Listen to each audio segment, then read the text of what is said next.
Hello friends, Cyprus study point में आपका स्वागत है। आज के इस वीडियो में हम बात करेंगे यूपीएससी यानी कि संघ लोक सेवा आयोग के न्यू नोटिफिकेशन की, जो कि एनडी फर्स्ट एग्जाम 2021 के लिए है। आप इसका फॉर्म कैसे फिल कर सकते हैं, चलिए देखते हैं। चैनल पर नए हैं तो सब्सक्राइब और बेल आइकन को दबाना न भूलें। वेबसाइट का लिंक और इसका एडवर्टीजमेंट दोनों ही आपको डिस्क्रिप्शन में दे दिए गए हैं, वहाँ से आप इसे देख सकते हैं। लिंक पर क्लिक करते ही आप इसकी वेबसाइट में आ जाएंगे। तो सबसे पहले आपको होम पेज यहाँ पर मिलेगा। यहाँ पर कुछ इंस्ट्रक्शन वगैरह हैं। इंस्ट्रक्शन यानी कि एडवर्टीजमेंट आप इंग्लिश में देख सकते हैं और हिंदी में भी इसे डाउनलोड करके पढ़ सकते हैं। यहाँ पर है फ्रीक्वेंटली आउट क्वेश्चन आपको मिलेंगे। इसके बाद है व्यू और प्रिंट एप्लीकेशन, यानी कि आपने फॉर्म फिल कर चुके हैं और उसका प्रिंट आउट वगैरह आपको निकालना है, तो यहाँ से भी आप प्रिंट आउट इसका निकाल सकते हैं। आगे चलते हैं। यहाँ से है कॉन्टैक्ट अस, यानी कि आपके फॉर्म से रिलेटेड कोई भी क्वेश्चन वगैरह हो तो इससे हम कांटेक्ट वगैरह कर सकते हैं। तो सबसे पहले यहाँ से हम क्या कर लेते हैं, इसका एडवर्टीजमेंट डाउनलोड कर लेते हैं। तो आपको जैसे चाहिए, इंग्लिश में चाहिए, हिंदी में, तो डाउनलोड कर लीजिए। तो डाउनलोड करने के बाद यहाँ से आपको अप्लाई कैसे करना है, यहाँ से आप देख सकते हैं। Last date of submission, last date कब है ये भी आप देख सकते हैं। ठीक है, नीचे आते हैं। अब यहाँ से अप्रॉक्सीमेट नंबर ऑफ वैकेंसी, तो अप्रॉक्सीमेट कितनी वैकेंसी है वो भी यहाँ से आप देख सकते हैं। यहाँ से है centre of examination, exam centre कहाँ कहाँ है वो आप इस एडवर्टीजमेंट में देख सकते हैं। एज लिमिट कितनी रखी गई है, कितनी है वो आप यहाँ से देख लीजिए। इसके बाद है एजुकेशन क्वालिफिकेशन।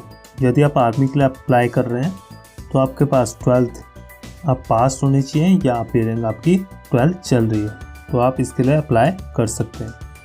अगर आप एयरफोर्स और नेवल विंग के लिए क्या कर रहे हैं, अप्लाई कर रहे हैं, तो आपके पास 12वीं आप पास हो या अपीयर हो, मगर आपके पास सब्जेक्ट होनी चाहिए फिजिक्स, केमिस्ट्री और मैथमेटिक्स, तभी आप इसमें अप्लाई कर सकते हैं। तो जितनी भी फॉर्म से रिलेटेड इंफॉर्मेशन है तो यहाँ से आप पढ़ लीजिए। तो पढ़ने के बाद यहाँ से आप फॉर्म फिलअप के ऊपर आते हैं। तो ये फॉर्म भरा जाएगा आपका 2 पार्ट्स में, पार्ट 1 और पार्ट 2 में। तो सबसे पहले पार्ट 1 में क्लिक करते हैं। क्लिक करने के बाद यहाँ से कुछ इंपॉर्टेंट इंस्ट्रक्शन वगैरह दिए गए हैं, जिसको आप पढ़ लीजिए।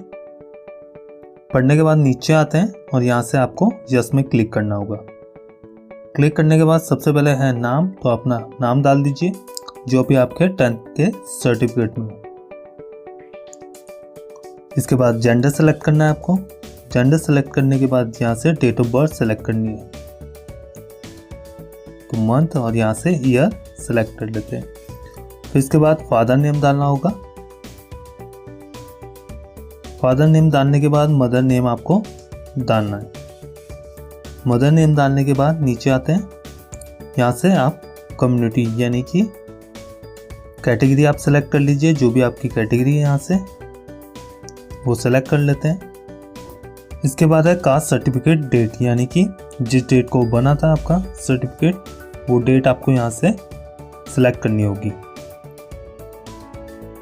सेलेक्ट करने के बाद आपको माइनॉरिटी यानी कि क्या आप अल्पसंख्यक हैं, अगर हैं तो यस सेलेक्ट कीजिए, नहीं तो नो सेलेक्ट करना है आपको। फिर इसके बाद फीस एक्सम्पशन यहाँ से बताया गया है किन किन के लिए छूट दी गई है फीस में, वो आप देख सकते हैं। फिर इसमें एजुकेशन क्वालिफिकेशन आप व्यू डिटेल में जाके इसमें चेक कर सकते हैं क्या क्या है एजुकेशन इसमें मांगी गई है। इसके बाद आते हैं नीचे, यहाँ से आपको एजुकेशन क्वालिफिकेशन सेलेक्ट करनी है। सबसे पहला है इसमें 12वीं पास आप होने चाहिए। आपके पास फिजिक्स, केमिस्ट्री, मैथमेटिक्स सब्जेक्ट अगर नहीं है तो आप इसको सेलेक्ट करना है। दूसरा है 12वीं पास हैं आप और आपके पास फिजिक्स, केमिस्ट्री, मैथमेटिक्स आपके पास सब्जेक्ट हैं। फिर नीचे आते हैं। फिर थर्ड ऑप्शन है आप अपीयरिंग में अभी 12वीं में हैं, आपके पास फिजिक्स, केमिस्ट्री, मैथमेटिक्स सब्जेक्ट नहीं है।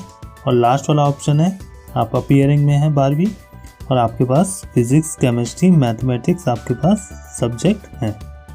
तो इसमें से आप अपनी क्वालिफिकेशन के अकॉर्डिंग सेलेक्ट कर लीजिए जो भी आपकी क्वालिफिकेशन। इसके बाद है आपको एड्रेस यहाँ से डालना होगा। एड्रेस डाल लीजिए। एड्रेस डालने के बाद आपको स्टेट सेलेक्ट करना है। तो स्टेट सेलेक्ट करने के बाद डिस्ट्रिक्ट आपको सेलेक्ट करना है और यहाँ से पिन कोड आपको डालना होगा। पिन कोड डालने के बाद आपको मोबाइल नंबर एंटर करना है। मोबाइल नंबर एंटर करने के बाद यहाँ से आपको मेल आईडी डालनी होगी। तो मेल आईडी डालने के बाद उसी मेल आईडी को आपको कंफर्म करना है। अगर कोई ऑल्टरनेटिव नंबर है आपके पास तो आप दे सकते हैं, नहीं तो इसको छोड़ दीजिए। इसके बाद पूरा फॉर्म आप जो आपने डिटेल भरी थी उसे चेक कर लीजिए एक बार। चेक करने के बाद आपको कंटिन्यू पे क्लिक करना होगा।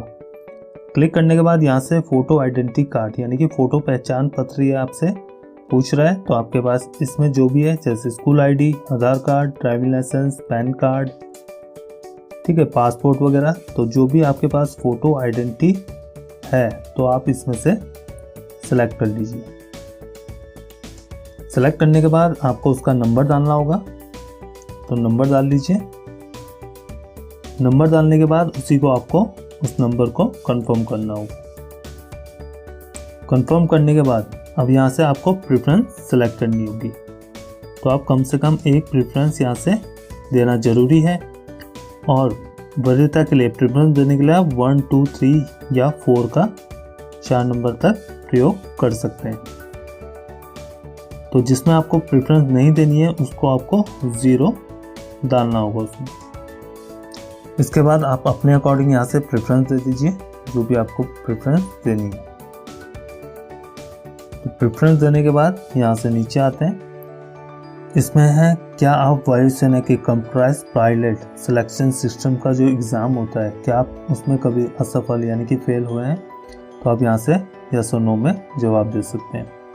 फिर इसके बाद है क्या आप वायुसेना के GDO यानी कि ग्राउंड ड्यूटी ऑफिसर के लिए विचार किया जाना पसंद करेंगे। अगर है तो यस कीजिए, नहीं तो आपको नो सेलेक्ट करना है। इसके बाद है क्या आप सैनिक या मिलिट्री स्कूल के विद्यार्थी हैं। अगर हैं तो यस कीजिए, नहीं तो आपको नो पे ही सिलेक्ट करने देना। फिर इसके बाद आपसे पूछ रहे हैं क्या आप JCO, NCO और अदर रैंक ऑफिसर के पुत्र हैं और सैनिक या मिलिट्री स्कूल के विद्यार्थी हैं। तो आपको यस करना है, नहीं तो आपको नो सेलेक्ट करने देना है। इसके बाद आपको कंटिन्यू पे क्लिक करना होगा। इसके बाद है यहाँ से जो आपने डिटेल अभी तक भरी है उसी को आपको कंफर्म करना है। तो यहाँ से डिटेल पहले पूरा चेक कर लीजिए जो भी डिटेल आपने भरी है। अगर कुछ अपडेट करना चाहते हैं, कुछ गलत आपने भर दिया है तो यहाँ से आप अपडेट उसे कर सकते हैं। ठीक है, सही है तो यहाँ से आपको क्या करना होगा कि कैप्चा यानी कि जो इमेज है आपको डालनी होगी। इमेज डालने के बाद आई एग्री पे आपको क्लिक करना है। क्लिक करने के बाद जो यहाँ पर ऑप्शन शो हो रहा है इसको आप पढ़ लीजिए और उसके बाद ओके पे क्लिक कीजिए। क्लिक करने के बाद आपका पार्ट 1 यानी कि रजिस्ट्रेशन फर्स्ट यहाँ से कंप्लीट हो चुका है। आप इसका यहाँ से प्रिंट निकाल सकते हैं। अब बढ़ते हैं सेकंड पार्ट की तरफ। तो यहाँ से आपको क्लिक करना है सेकंड पार्ट में।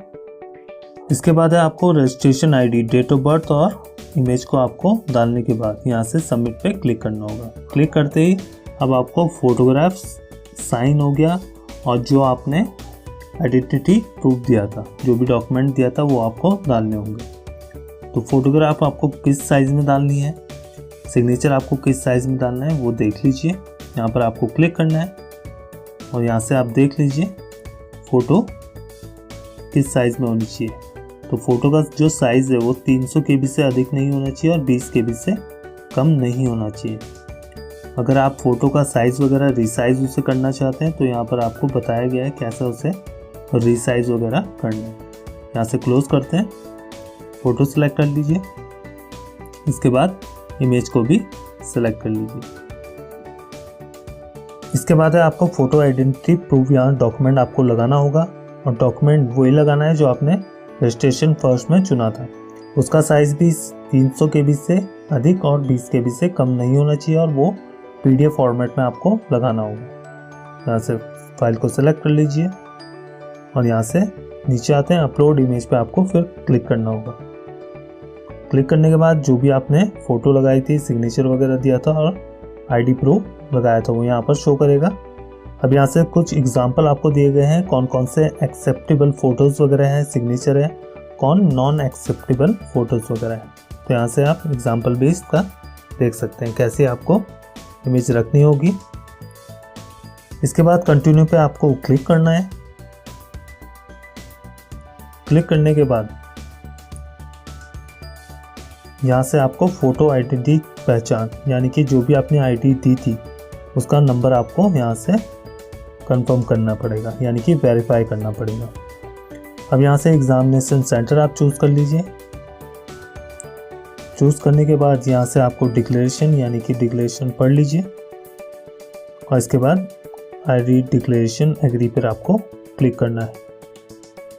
क्लिक करने के बाद यहाँ से आप फॉर्म आपका फिल हो चुका है और यहाँ से आप इसका प्रिंट निकाल सकते हैं। तो प्रिंट निकालने के लिए आपको सबसे पहले रजिस्ट्रेशन आईडी डालनी होगी और अपनी डेट ऑफ बर्थ और यहाँ से कैप्चा इमेज को डालना होगा, तभी आप इसका प्रिंट निकाल सकते हैं।